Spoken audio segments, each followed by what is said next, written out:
تر ټولو لومړی د موږ سره په ژوندۍ بڼه باندې موجود جناب ډاکټر صاحب عادل حسین حیدر، همدارکانته ډاکټر صاحب ندیم مصطفی خان، ډاکټر صاحب فرحت عباس او دلته د موږ سره موجود ډاکټر صاحب نجم الدین او میرمن سونیا کوتین چې د زنجیر امید نماینده ده، همدارکانته د آغا خان مختلف رئیس صاحبان، محترم ډاکټر صاحبان، خویندو او ورونو، السلام علیکم ورحمت الله وبرکاتو. ډیر د فخر او د ویاړ ځای ده چې الحمدلله د افغانستان په یو سوله ییزه فضا کې موږ په داسې یو تقریب کې، په داسې یو مجلس کې، په داسې یو سریمني کې ګډون کوو چې الحمدلله ملک او هیواد مو یو ځل بیا د ارتقاء ظرفیت، د تمدن، د کامیابی، د علم او د فرهنګ په لوري باندې بیا یو قدم واخیست. ډیر د افتخار ځای ده چې نن په خپل ګران هیواد کې موږ داسې تعلیمي ادارې لرو، داسې انسټیټیوټونه لرو، داسې شفاخانې لرو چې هغوی موږ ته په خپل زیار باندې او په خپلو ښوونو باندې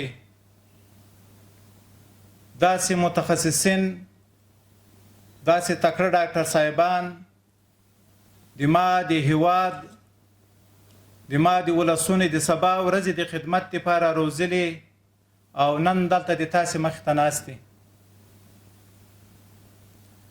قدرمنو هیوادوالو،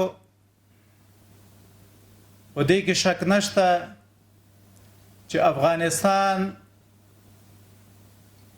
نږدې د نوې پړۍ نه په یو ډېر کړکېچن او ډېر بردرمند حالت کې و. زه به دومره ووایم چې د ملک هر وګړي، هغه که نر و، هغه که ښځه وله، هغه که سپین ږیری و، هغه که ماشوم و، ټولو په دې وطن کې دردونه او تکلیفونه لیدلي. خو بیا تر ټولو زیات چې متاثره شوی ده، دردېدلی ده او دا تکلیف یې لیدلی ده، هغه د ما د دې هیواد ډاکټر و. ولې په دې باندې چې د ما ډاکټر په شپه او په ورځ کې هغه زخمونه لیدلی دي، هغه دردونه لیدلی دي، هغه مړي لیدلی دي، هغه تکلیفونه لیدلی دي چې شاید د دې هیواد کومه بلې طبقې به بیا نه یې لیدلي. وجه څه وله چې د ما ډاکټر که په ښار کې و، د ما ډاکټر که په اطرافو کې و، او د ما ډاکټر که په غره کې و، د دې ملت، د دې ولس په خدمت کې و. د ما دې ډاکټر بدون د کومه توفیره نه، بدون د کومه مذهبه نه، بدون د کومه قومیته نه، بدون د کومې ژبې نه د خپلو ولسونو ته او هیوادوالو ته یې خپل خدمت وړاندې کړی ده. او الحمدلله زه د ډاکټر صاحبانو په دې صفت باندې فخر کوم. ولې په دې باندې چې بهترین انسان هغه ده چې بل انسان ته یې له تکلیف ځینې، له زجر ځینې یې نجات ورکړو.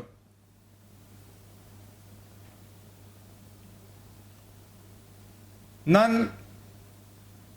چې دا کوم تقریب دلته جوړ شوی ده،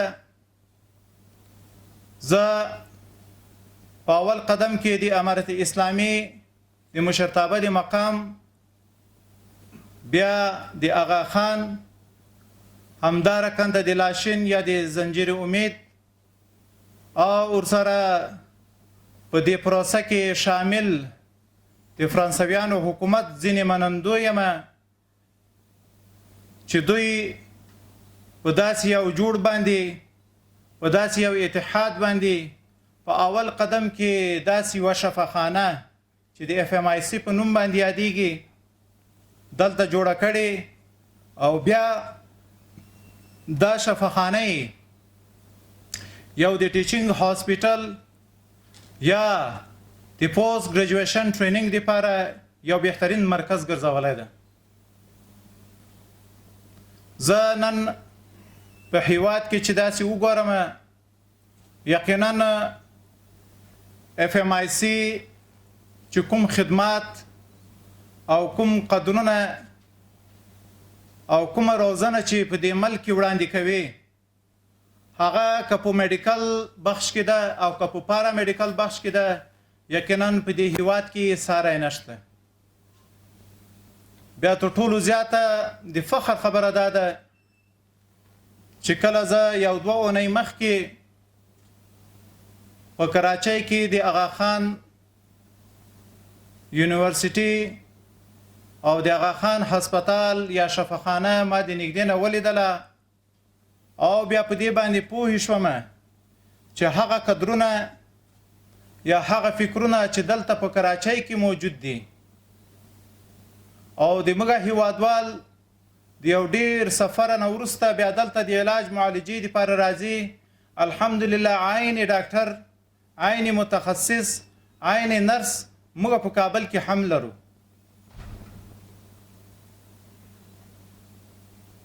نو الحمدلله کچيري موږ په هیواد کې دې ته ورته نور شفاخانه یا انسټیټیوټونه ولرو، نور هغه ورځ بیا لري نه ده چې د افغانستان مریض د ټول په داخل د هیواد کې تداوي شي. زه د وزارت صحت عامه په نمائندګي باندې د خپل هیوادوالو ته صرف د خپل عزم او د اراده په داسې یو څو الفاظو کې ښکاره کوم چې تر ټولو نو لومړی چې د موږ کوشش ته هغه د ارتقای ظرفیت ده. امارت اسلامي څرنګه کولای شي چې په دې ملک کې هغه کپاسټي بلډینګ یا هغه فکر یا هغه متخصص پیدا کی چې هغه د دې هیوادوالو د درد لپاره دوا وګرځي. زه داسې وایم چې په کوم هیواد کې خپل مسلکی خلک نه، خپل تجربه کاره یا اکسپیرینس لرونکي خلک موجود نه، دا هیوادونه یا دا مملکتونه همیشه منحصر په نورو هیوادو باندې دا یو ډیپندنت نظام یې، او د ټول عمر لپاره هم دوی په خپل منځ کې خپل خلکو ته بهترین خدمات نشي وړاندې کولای. که په نورو الفاظو باندې زه دا خبره ووایم، هر هغه هیواد چې خپل مسلکی خلک نه لري، خپل تجربه کار خلک نه لري، متخصصین نه لري، نه صرف دا چې په طبابت کې بلکې په هر بخش کې چې څوک خپل تکړه متخصص کوالیفاید او اپډیټ خلک ونه لري، هغه خلک د غلامي ژوند تیروي. د غلامي تشه په دې معنا باندې نه ده چې کچيري د یو بل هیواد نظامیان یو هیواد کې حضور ولري نو دې ته غلامي ویل کېږي، بلکې د غلامي څو اقسام دي او هغه دلته ناستو خلکو ته الحمدلله بهتره واضح ده او معلومه ده. نو دا د امارت اسلامي عزم ده او دا اراده ده چې موږ به په خپل هیواد کې خپل ظرفیتونه پیدا کوو هغه چې هر څنګه او په هر قیمت باندې او خپل هیوادوالو ته به موږ خدمات وړاندې کوو. دویم وزارت صحت په دې وخت کې په ټولو هغو ماډلونو باندې کار شروع کړی دی چې څرنګه یو ډاکټر کولای شي چې تر خپل مریض پورې ځان ورسوي یا څرنګه مریض کولای شي چې تر ډاکټر پورې ځان ورسوي. د موږ ټارګټ دا ده چې څرنګه موږ په د خپلو خدماتو کې معیار رامنځته کړو. کوالټي اف سرویسز د خپلو هیوادوالو دپاره موږ په کوم میکانیزم باندې په کوم ماډل باندې بیا په کومه تیوري باندې موږ منځته راوړو. دویم په دې کې شک نشته چې د افغانستان خلک یو خواریکخه او مهنتي خلک دي که دوی ته موقع ورکړ شي نو زه دا امید لرم چې په دنیا کې داسې څه نشته چې دوی یا زده کولی نشي یا تجربه نشي ترلاسه کولی. خو اما چې ضرورت ته د مواقعو ضرورت ته چې موږ د خپلو خلکو ته خپلو ولسونو ته څومره فرصتونه برابروو. زه به د خپل ډاکټر صاحبانو ته یا د خپل میډیکل فیلډ زیارکښو مسلکي خلکو ته یو زیری ورکمه. هغه دا زیری ده چې تر ننه پورې په افغانستان کې چې موږ کوم تخصص درلود هغه تخصص په نړیواله سطح باندې هیڅ معیار نه لاره. دا کومه پټه خبره نه ده. ټول ډاکټر صاحبان هم په دې باندې پوهیږي او ټول نړۍ ته هم دا معلومات ده. خو لله الحمد نن مونږ په دې باندې وتوانېدلو چې خپل هیواد ته هغه په نړۍ کې مروج په نړۍ کې قابل دی اعتبار چې دوه سیستمونه دي یو امریکن سیستم ده او بل برټش سیستم ده. دغه مو الحمدلله خپل هیواد ته په تعلیمي ډګر کې راوړلو. نن د ما ډاکټر کولای شي که دی وغواړي چې زه په تخصصي بڼه باندې د ایم ډي یا د ایم اس پروګرام کول غواړم بالکل په همدې افغانستان کې دی نن ایم ډي او ایم اس کولای شي. که نن د ما ډاکټر وغواړي چې زه اف سی پی اس پروګرام وکړم ام سی پی اس پروګرام وکړم دی کولای شي نن په افغانستان کې چې اف سی پی اس یا ام سی پی اس وکړي. دا د ټولو ډاکټر صاحبانو دپاره یو ډیر لوی زیری ده او الحمدلله په دې طریق باندې به موږ خپل ډاکټر صاحبان ښه په بهترین انداز باندې په ښه علمي انداز باندې به وروزو او خپل ولسونو ته به د خدمت لپاره وړاندې کړو. موږ د خپل ارادي او عزایم صرف تر دې ځای پورې محدود نه دي ساتلی.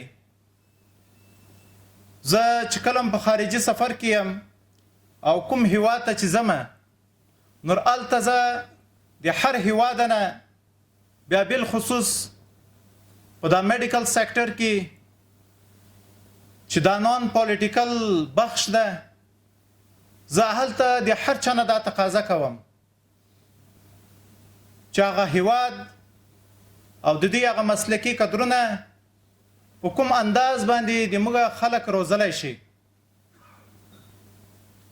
نن موږ کولای شو چې خپل ډیری هیوادوال مسلکي خلک هغه که میډیکل کې دي که په پارا میډیکل کې دي خارج ته د مختلفو پروګرامونو دپاره لیږلی شو. یعنی په دې معنا باندې چې ډیری داسې پروګرامونه دي چې هغه د 2 میاشتو یا د 3 میاشتو ټریننګ ته ضرورت لري. ډیری موږ دلته په افغانستان کې ښه تکړه متخصصین لرو خو د یو پالش په خاطر باندې د خپل ظرفیت د لوړولو په خاطر باندې د خپل اکسپیرینس د لاسته راوړلو په خاطر باندې که چیرې دی د 2 یا د 3 میاشتو لپاره یا د 6 میاشتو لپاره یا د 1 کال لپاره خارج ته لاړ شي، نور دی کولای شي چې هغه خپل تجربه او خپل سکلز په داسې انداز باندې پالش کړي یا جوړ کړي چې بیا په یو بهترین انداز باندې خپل هیوادوالو ته خدمت وکوي. د دې سره په څنګ کې موږ ډېری 1 کلن او 2 کلن پروګرامونه هم افغانستان ته راوړي دي، ځکه چې موږ دا سپیشلایز پروګرامونه یا ټریننګ پروګرامونه په 3 مختلفو حصو باندې تقسیم کړي دي، چې یو ته موږ شارټ ټرم یو چې هغه لنډمهاله دي، چې هغه به د 3 میاشتو نه تر 6 میاشتو پورې وخت نیسي.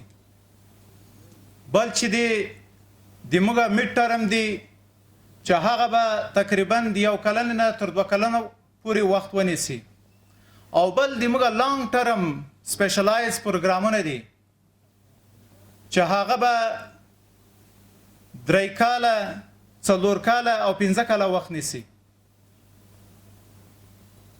نو ډېر د فخر ځای ده چې نن د افغانستان ډاکټر د خپل فیوچر لپاره د خپل راتلونکي لپاره یو مسیر پیدا کړو، یو لاره پیدا کړله. د مونږ که نارینه ډاکټران دي که د موږ زنانه ډاکټران دي ټول کولی شي چې په دغو ټولو پروګرامونو کې برخمن شي او په داخل د هیواد کې او په خارج د هیواد کې د دې نه استفاده وکړي او بیا په پای کې خپلو هیوادوالو ته خدمتونه وړاندې کړي. بل ډېر غټ پروګرام چې موږ په نظر کې لرو بالخصوص د صحت په بخش کې دغه ډیپینډنټ سیستم نور موږ ستړي کړي یو. قدرمنو هیوادوالو، تاسو ته بهتره معلومه ده چې 20 کاله په دې هیواد کې د صحت په نوم باندې به انتها ډېره زیاته پیسه راغله. که زه ووایم چې هغه په میلیارډو ډالره وه، شاید دا به هم کمه وي. خو د دې په نتیجه کې بیا که په هیواد کې موږ وګورو نور د ما تقریبا 80% ولسونه د صحي خدماتو نه محروم پاتې دي. زه په دې افغانستان کې ډېر داسې ولایتونه لرم چې په بشپړه ولایت کې یو کلینیک وجود نه لري. زه په دې افغانستان کې داسې ولایتونه لرم چې په بشپړه ولایت کې د ما یو زنانه ډاکټره نشته. ډاکټره خلاصه کوي چې یو قابله نرسه هم په بشپړه ولایت کې موږ نه لرو. نو د دې نه موږ ته معلومیږي چې په تېرو 20 کالونو کې دلته څه شوي دي. زموږ محترم امیر المؤمنین شیخ هیبت الله اخوند د هغه خصوصي توجه، د هغه خصوصي فرمان د موږ د ټولو هیوادوالو لپاره دا ده چې تاسې خپل ظرفیتونه لوړ کړئ، تاسې شپه او ورځ یو کړئ او هر هغه څه په نړۍ کې زده کړئ تاسې چې هغه د دې هیواد په درد باندې تمامیږي. محترم شیخ صاحب موږ ته فوق العاده اجازه را کړې ده چې د ما ډاکټر ظرفیت پې لوړېږي، د ده علمي استعداد پې باندې لوړېږي او د یو قابل ډاکټر پې باندې خدمات وړاندې کولی شم. او داسې یو ډاکټر ځینې جوړېږي چې هغه د ما ټول هغه مریضان را کنټرولوي چې هغه د ما بیرون ته روان دي. نو تاسې به په دې باندې صرفه نه کوئ. کوشش وکړئ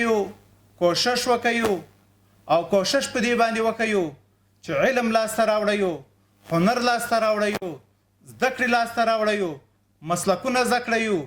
دا ټول د امیرالمؤمنین شیخ صاحب خصوصي فرمان ده د مونږ لپاره.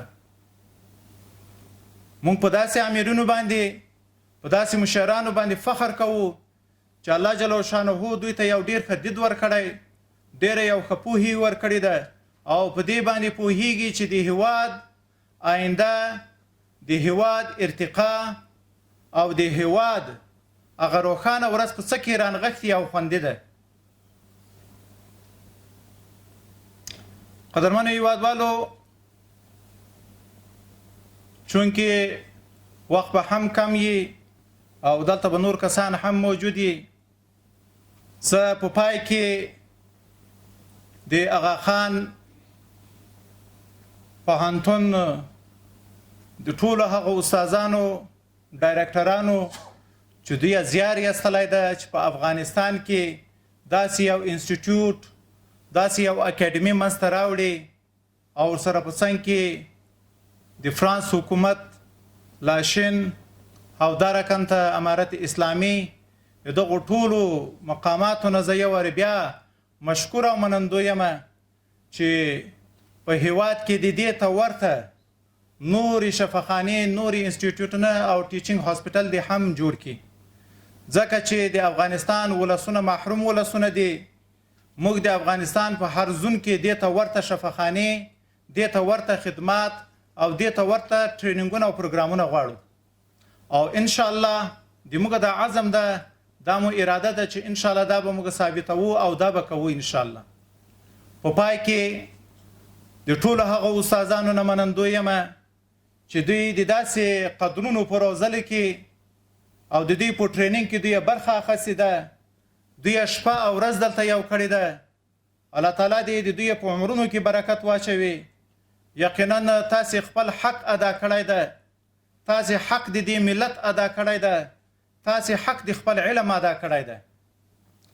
او دیوی روزل شوي ټرین شوي ډاکټر صاحبانو ته تر ټولو لومړی مبارکي ورکوم او د دوی دپاره دعاګو یم چې الله تعالی دې د دوی په سوچ او فکر کې، دوی په قلم کې، په هر څه کې دومره برکت واچوي چې واقعا دوی د ملت ته، د زورېدلو خلکو ته یو رښتونی خدمت وکړي.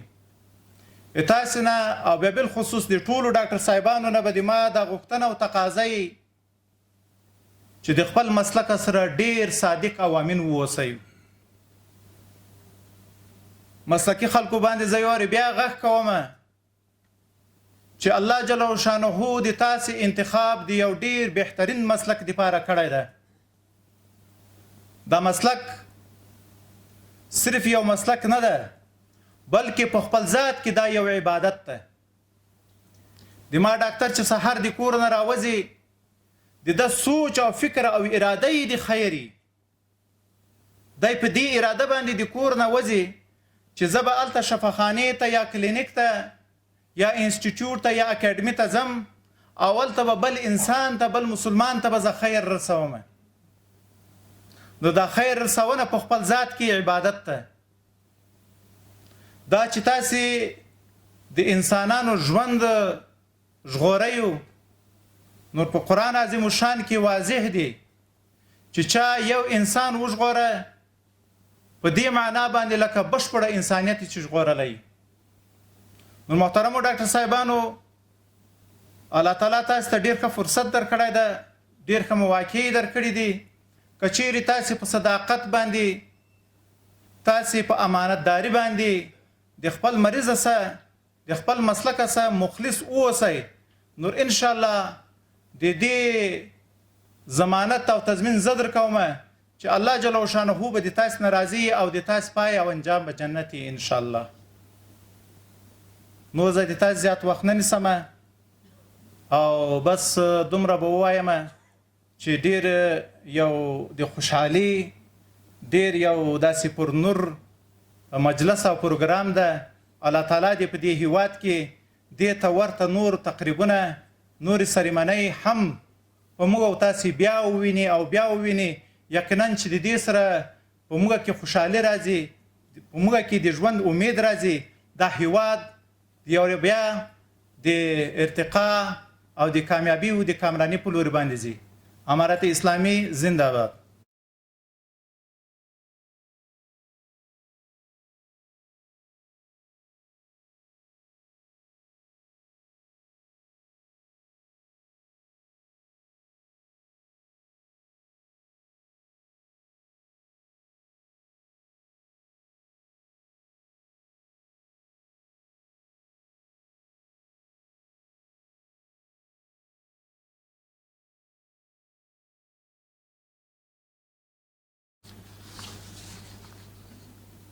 Excellency, Honorable Minister, Dr. Kalanda Ibad, Minister of Public Health, Mr. Nadim Mustafaran, FMIC Board Member, Dr. Farhad Abbas, Chair of Academic Committee of the FMIC Board,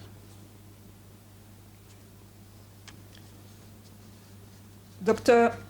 Najimuddin, CEO of the Agaran Foundation, Dr. Bashir Saki Sada, Medical Director at FMIC, our FMIC colleagues, dear faculties, dear residents, dear guests, and dear friends. Let me start by a short introduction. My name is Sonia Cotin.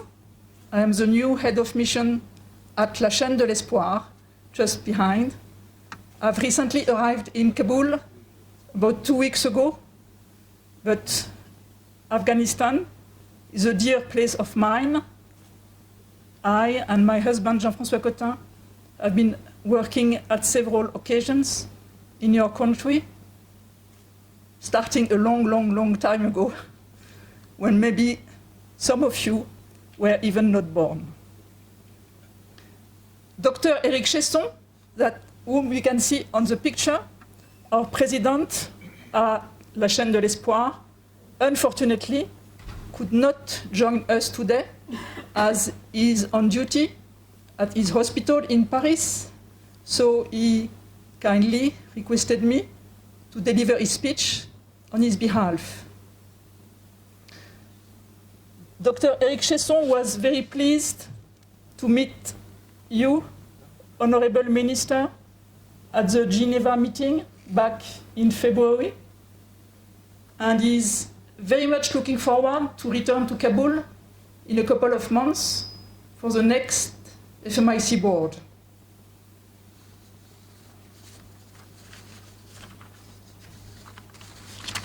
Your Excellency, Dr. Kalanda, it is a great pleasure and honor to have you today as the chief guest of this 7th postgraduate medical education graduation ceremony.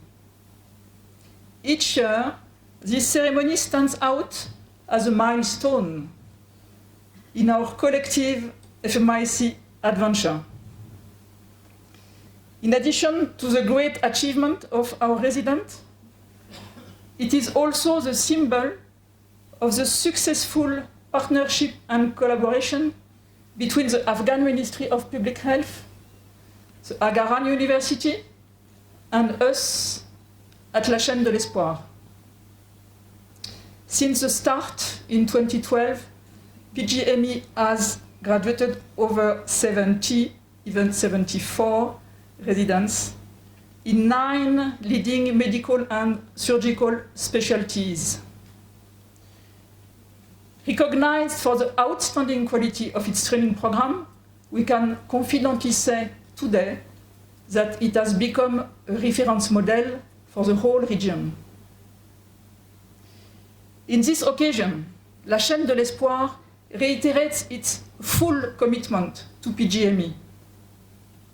We, at La Chaîne de l'Espoir, hope PGME will keep expanding in the future, further widen the scope of its specialties, and even increase further and further the number of its residents. We gather today to celebrate the stunning success of our 7 very talented residents. I know how demanding and challenging this training program is. I can only say how impressed I am by all the efforts, all the hard work you have provided over the last 2 years. Your dedication to get all the necessary skills and knowledge is an outstanding example to follow for all of us.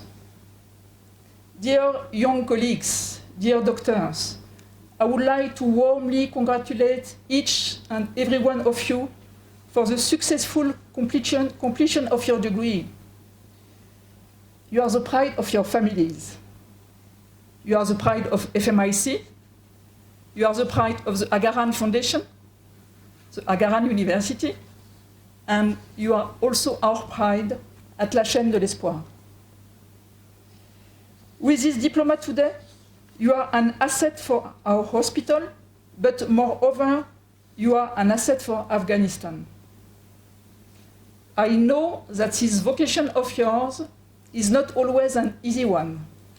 I know that it requires a great commitment and an outstanding dedication. I know it is now your duty to continue throughout your professional life to best serve your patients at the highest possible level. It is now your duty to always provide care and support to the population of Afghanistan, to the best of your ability. I am confident that your example will convince many others to follow, so in turn, they will become the next generations of great pediatricians, great surgeons, great doctors that you have now become. Thank you very much. Thank you. Thank you very much to all of you.